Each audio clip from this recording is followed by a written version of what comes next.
So we just got done at the gym. I'm starting officially, what day is it? It's December 13th. I am starting the Scientific Triathlon, I think is what it's called, their 19-week strength program. It's 2 workouts a week, so it can be a 38-week, I'm pretty sure, but I'm doing 2 weeks, so it'll be 19 weeks, and I think that brings me right around, I think it said like April 22nd, so about 2 months before the marathon. And I might cut it a little short if I decide to do either a running race or maybe a sprint or Olympic triathlon in about May. I was planning on maybe early to mid-May. This week it's actually Friday, December 13th, if you look at the calendar. This will be Friday, Saturday, Sunday, and then into the whole next week in this whole video. In my last video, if you watch that, probably should be going up. It's the 13th, so it might be going up in 2 days from when I'm actually recording this. But that one's just explaining like what I'm up to, what I've been up to, what I'm doing now. And so that'll give you a little more context as to this video. And yeah, so it's gonna be a little bit longer of a video, a couple more days of training, hopefully. Today was the strength session. I was supposed to swim, but woke up with a headache and just didn't get around to it. So my plan is to do long bike tomorrow. I think it's around 2 hours, and then swim tomorrow. I think the workout was about 2,400. I'll throw both of them up, or I'll talk about them tomorrow, and we'll see. So yeah, that was it for today, the strength session. And yeah, it was about 50 minutes. I can throw up the workout, you can see it.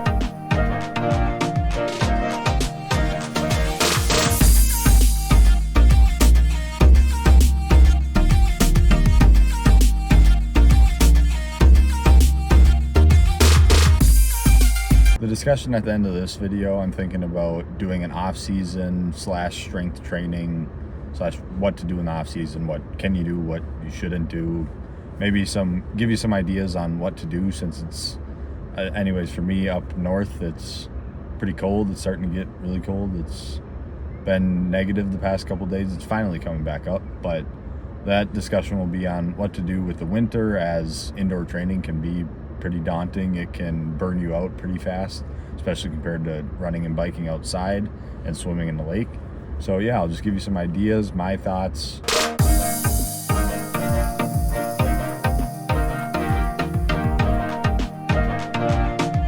So it is Sunday night.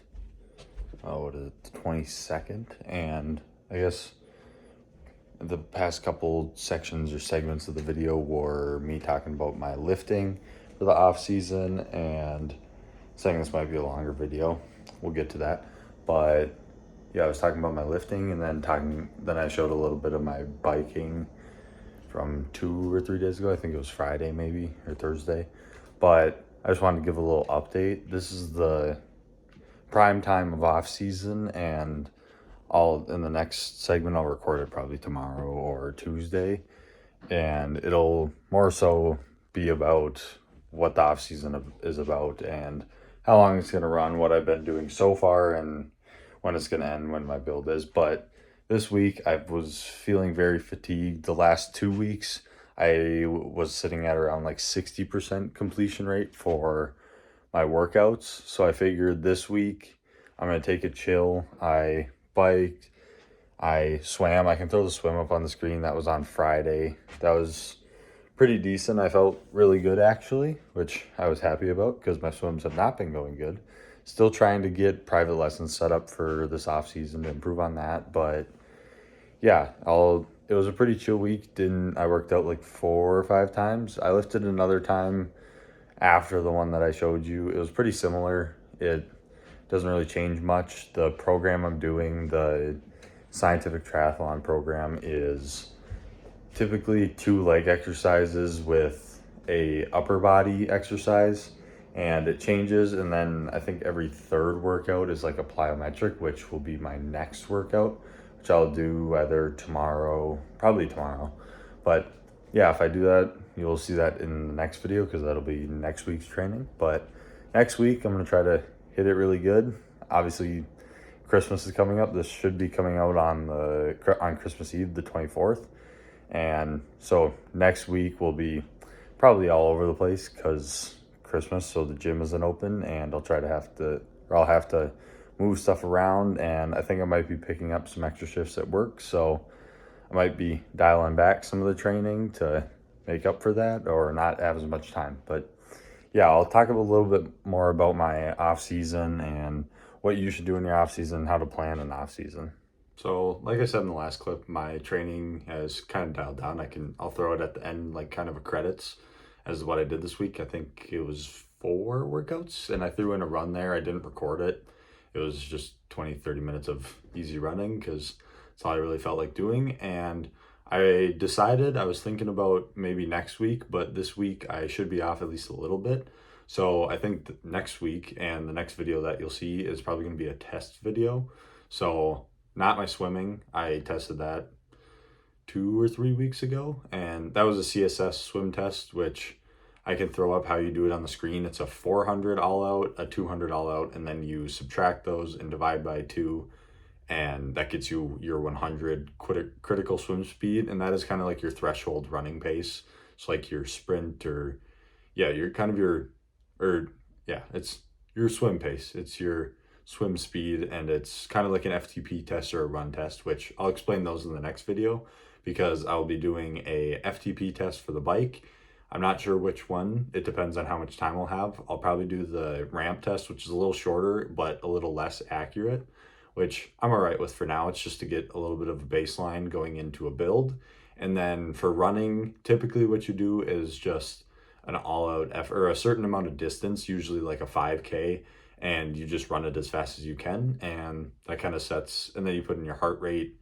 There's plenty of calculators on the internet for how to do that, but yeah, I'll show all the calculations, what calculators I use, and then talk about like how often we test and whatever. But into this video and the topic, the off season. So a big thing with the off season is it's meant to recover. So whenever your last race is, if you made it to like the Ironman World Champs, that would have been, or the 70.3 even, that would have been in the last couple months.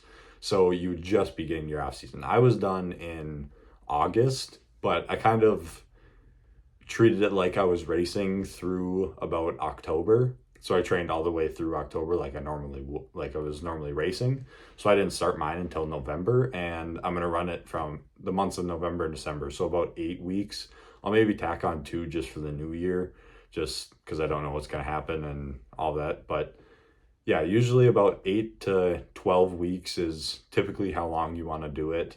And during this time, a very good thing to follow is not really having a training schedule or not sticking to it as much. So a lot of times we get caught up in like the compliance. Like on my app, I know I've said I'll do that in a video, but it will happen. I'll talk about my training app, but we get mixed up in the compliance. So it tells you how many of the workouts you've completed and how good you've done them. But we really need to not focus on that because the off season is meant to recover.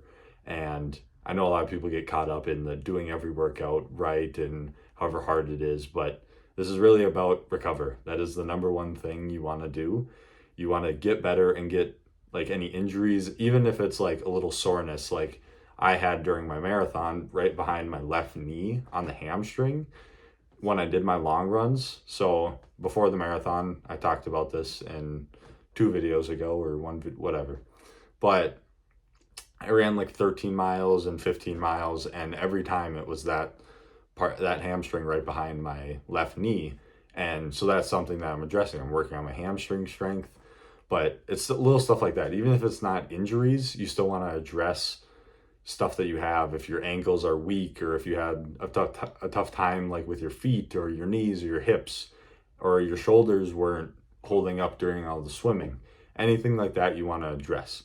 Now, how I would suggest setting this up, and this is what I'm doing, is having weight training. It doesn't have to be anything with weights. As you saw earlier in the video, I grew up like in middle school and high school. I lifted weights for my sports in high school. So I've always lifted weights. So I prefer it and I'm comfortable doing it. But if you're not, don't, because the one thing you don't want to do during this time is injure yourself.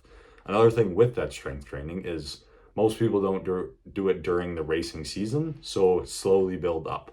I think in this, I'm going to put a little bit of my plyometric, or in my next video, sorry, I'm going to put a little bit of my plyometrics, and I'll talk about that. You want to start very slow with box jumps, with pogo, like the ankle jumps.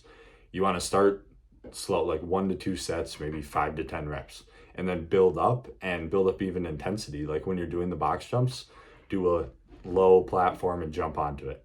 Then increase to where it's actually difficult over the course of a couple weeks. But so in that 8 to 10 week off season, so mine will be November 1st to about January 14th will be my off season. And then I am actually going on vacation at the end of January, but we'll see how that goes. We'll maybe throw that as another recovery week, and maybe we'll make it a 12-week off season. I'm not really sure yet, but how you want to structure that is the first 4 to 8 weeks is, like I said, no real structure or like for sure training plan. If you feel tired, take the day off. Do what you want. If you like doing pickup basketball, if you like doing stuff like that, do that. Just do any kind of movement. It doesn't have to necessarily be triathlon, and you also don't have to do a lot of hours. Like I would recommend maybe 5 to 6 hours a week where you're at least running, swimming, and biking at least once a week for half an hour, but it doesn't have to be anything crazy. You'll keep that fitness, and if you do want to, go for it. I really enjoy doing that stuff and having like the 2-a-days and doing stuff on the weekends, long rides, whatever. Do whatever you want. This is a time to do what you want. On the note of doing, like some people do indoor pickleball or a basketball pickup league, slowly, that's another thing, like the workouts, slowly build into that. You don't want to just jump right in and then injure yourself, and then your whole off season is you recovering, and then by the time you get to the build where you're building into next year, you're not even close to what you were at the end of the year. The whole point of the off season is to maintain from the end of the year. So if you're thinking about it on a graph, end of the year you start here, you just want to keep it the same, and then next year you build up. But if you get injured, you're going to drop off and then have to build up to where you were last season, and nobody wants to do that. You're just gonna, it drains you mentally, because you see what you were at last year and you're like, oh, if I wouldn't have done that, I would be better, or I'm not even close to where I was last year. Don't let that affect you, and don't let it really be a thing that gets on your mind. If you do get injured, this is the time to take care of it. Take a longer one. Take a 4-month off season. Take what you need to get mentally and physically ready for next year. So on the side of structure, those first 8 to 10 weeks, or 4 to 8 weeks, sorry, do what you want. Move after about 8 weeks. So for me, January 1st, that's when you want to start hitting the structure. And during this time, I suggest weight training. I think I mentioned in this video that I started a 19-week where it's 2 times a week you're doing strength training, and then it has, at the end, it usually has 3 exercises, and then at the end it's a mobility, core, stability. Just today I did plyometrics. That'll be the first segment in the next video, but find something to do. Just do basic lifts, do body weight, find anything to strengthen yourself. Work on your knees, your ankles, your hips, your shoulders, your arms. Like make sure everything is good to go, and then build that strength up. A lot of what you want to focus on is your legs, because most of the triathlon, like especially long distance like Ironmans, is mostly biking and running. So you're using your legs a lot. So you want to really focus on getting that strength. And I'll show a little bit more as the season progresses or as the off season progresses of specifically what strength workouts I do, but really it doesn't matter what you do. It's just that you do something. A lot of people will argue against it, if you should do body weight and like high reps, if you should use weight. If it's your first time doing it, like your first time lifting in an off season, just do whatever makes you feel comfortable. Don't overdo it like I did last week or in this video, and I didn't really train because I started my strength training and then just burnt myself out immediately because I went too hard on my legs. It really can just light, even body weight squats, even if you are a person who squats all the time or can squat a lot. Body weight squats, after not doing it for a while, will really help you build up that leg strength. So the main takeaways from this are just this off season is meant to recover and get you back or keep you at a baseline and not really diminish. So try to stay safe. If you're up north where it's icy, try not to fall. I like to play hockey. That's another thing you can do. But just do what you enjoy. Find something outside of triathlon, because you really don't want to focus on this, because say you do get hurt and then in the spring or summer triathlon comes around and you can't do it. You want something else that you can focus on or maybe take your mind off of it. So yeah, it's strength training. Do your regular workouts, but dial them back. I can throw up what I do. I think it's about 2 swims, 3 bikes, 3 runs, and 2 lifts a week. Now that varies. I try to do 10 to 11 workouts, and however I set it up. Another thing I just thought of, but brick runs. During this time, you don't really need to do brick runs. I have my bike and my treadmill right here, so it is kind of nice that I can do brick runs if I want to. But right now, it's not really that important of a thing for you to build up. You really just want to focus on the individual things, not them tied together. So to recap, you want to take some time off, take as much time as you need. And let's say you race late summer, you could take all the way in the middle of spring, like March, if you wanted to recover and just do some light load, like I said, 5-6 hours a week. That is plenty. Even if you're doing sprints, you can pretty much take it off. You're not going to lose much as long as you do, like I said, one of each is what I would recommend, and that's what feels good and keeps you on your toes about your triathlon training and makes you feel like you're still in it, but not it's over consuming and it's all of the training you do. So take that time off, take as much as you need, do what you enjoy. With the holidays, if you, like I said, I just missed a week, and upcoming is Christmas. During Thanksgiving, I missed a week between hunting and family and work. That's fine. It's the off season for a reason. You're not meant to be training. You're not training for anything right now. Now, once you hit that build, that's when you want to be ready to train. So take that time off, look into strength training. Earlier in the video, I put up which one I have. So far, I've looked through it. Like I've looked through every workout. It looks pretty good. I like it. I've already done 3 or 4 workouts, and they've all been good. You can feel how they apply to triathlon and what they will do for you and how beneficial they will be. But yeah, look into strength training and take your time and recover. That's the biggest thing with off season. A lot of people try to overcomplicate it with what to do, what not to do. Just take your time. It's very simple. And yeah, talk with your coach, talk to whoever. You can talk to me. It's fine. You're going to do great, and take the time to recover. That's what it's all about. We want to feel good and be happy about how we're feeling and how we're doing in the sport. And the off season is the key to that. It's the taking the time off, and it's the being smart about what you do and not overtraining. That's pretty much all I have to say about that. If you have any questions, let me know. But next week, like I said, it should be a test week. I'll talk about at the end of that video how frequently you should do tests, what tests are the best, which is debatable, but which tests more so are the best on which budget level you have and how much you care about the sport. But yeah, I hope you have a great training week. I hope you enjoyed this video. Follow along for the journey, and yeah, have a good one.